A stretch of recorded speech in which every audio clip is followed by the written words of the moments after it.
Have you ever wondered why so many of the largest global supplement companies utilize a multi level marketing strategy?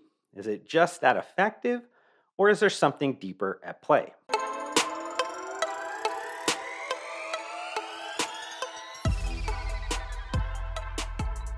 Love it or hate it, multi level marketing and the supplement industry seem to go together like, Lamb and tuna fish. Lamb and tuna fish? Maybe you like spaghetti and meatball?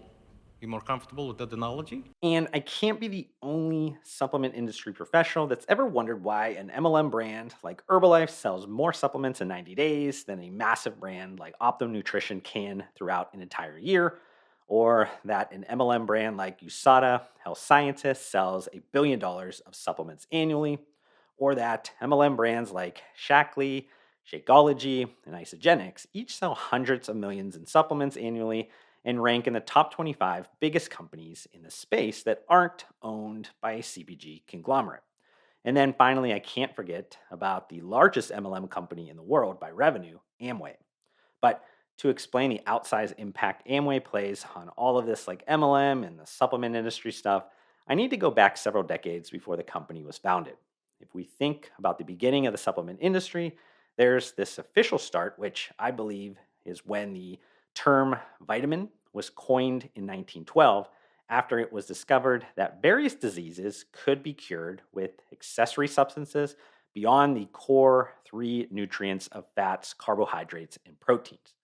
As scientists study nutrition more, it led to commercialization of basic vitamin supplements throughout the late 1910s into the 1920s. But I really credit the modern supplement industry as starting in the late 1930s. This is when vitamin ingredients switch from being extracted from food to synthesized in a lab. As you can imagine, industrialization cut costs, which paired kind of perfectly with the Great Depression ending and government agencies establishing recommended dietary allowances for a collection of vitamins and minerals. It really kind of set the stage for wider supplement usage. During that same time frame, in the mid 1930s, Carl Reinberg founds the California Vitamin Company, which is generally recognized as introducing the first multivitamin, multimineral supplement sold in the United States. In 1939, the name of the California Vitamin Company is changed to one that might be more familiar to today's consumers, Nutrilite. If you do recognize that supplement brand name, you know it will eventually be acquired by Amway. But if that was really the only historical connection between supplements and multi level marketing, then this content would be weaker than the formulations in most MLM supplement products. While Carl Reinberg might hold a special place in the history of the supplement industry, he actually had a much larger impact on the direct selling space. That's because in 1945, he invented the form of direct selling that is now called multi level marketing. Nutrilite devised an approach whereby distributors purchase products at a 35% discount and then play the dual role of retailing products to non distributor consumers while also recruiting new distributors in a pyramid style kind of incentive structure.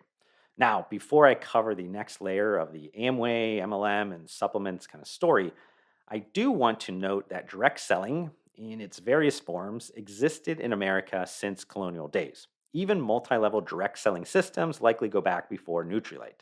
One of the most famous would be with early African American beauty product companies like Madam C.J. Walker. But why Nutrilite is generally acknowledged as the creator of the MLM system known today is that distributor levels and compensation structures were well documented.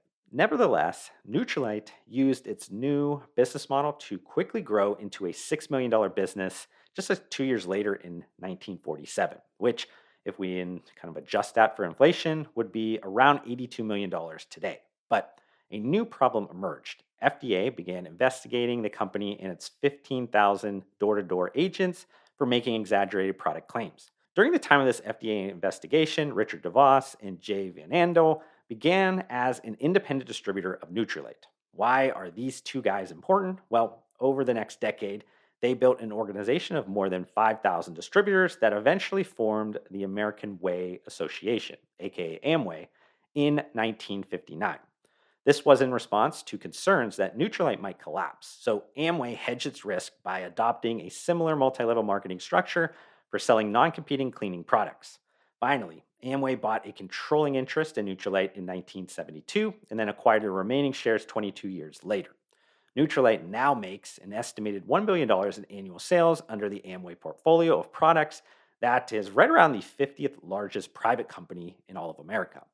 As I noted earlier, Nutrilite might have started the deep connection between supplements and MLM, but according to the Direct Selling Association, that's only blossomed because today's largest single direct sales product category is wellness.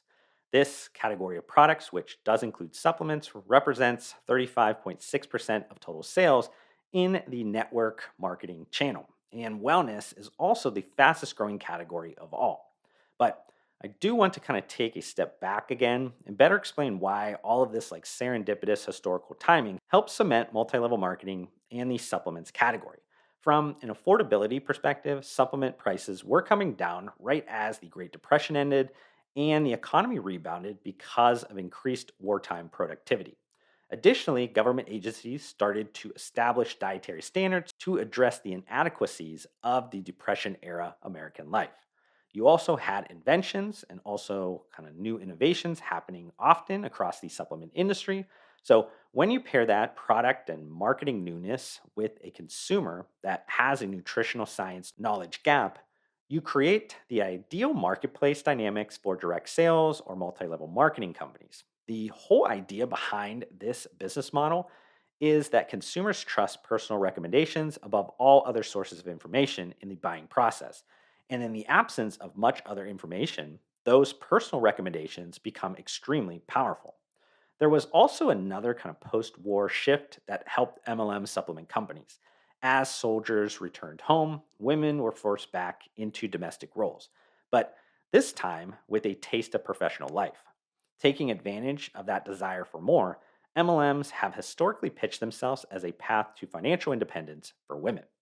What started as women kind of inviting their neighbors to their homes during the 1950s and 1960s has turned into optimistic women who simply appear to be living and documenting their best lives, all while using the supplements they are selling. With women today controlling or influencing around 85% of consumer spending in America, you can imagine how they can have an outsized impact on the success of MLM supplement brands. Another group that has a major impact on supplements and MLM companies are Mormons. It's no accident that multi level marketing methods are widely adopted in Mormon communities, which are tight knit, entrepreneurial, and well trained through missionary work for sales.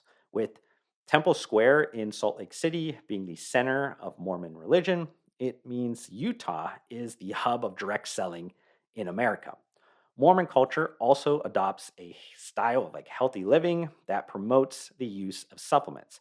So I'm sure you can kind of see where this is going, but this also means Utah is arguably the most important manufacturing hub for the entire supplement industry. Behind tourism, the supplement industry makes up the biggest share of GDP for Utah. It's estimated that there's around 200 companies that are involved with the nutritional supplement industry, creating thousands, not tens of thousands of jobs and 10 billion in economic impact for the state. But I just want to end with some quick final thoughts. While this was all kind of intended to be mostly a fun connect the dots supplement industry piece of content, I know many of you will miss the forest for the trees when anyone even mentions multi-level marketing. Here's my advice. Instead of blindly hating on MLM supplement brands, dig into their nuance, analyze their key business strategies, and utilize them for inspiration. Well, I hope you enjoyed this YouTube video. If you did, consider hitting the like button to support me. Also, help me get to my new short term goal of 3,000 subscribers by hitting that subscribe button. I'd love to see you join me on this journey, but we need to fix the fact that basically 80% of you that are watching this YouTube video right now are not subscribed to my channel, and that makes me extremely sad. But I do want to thank you for tuning in, and I'll see you on the next one.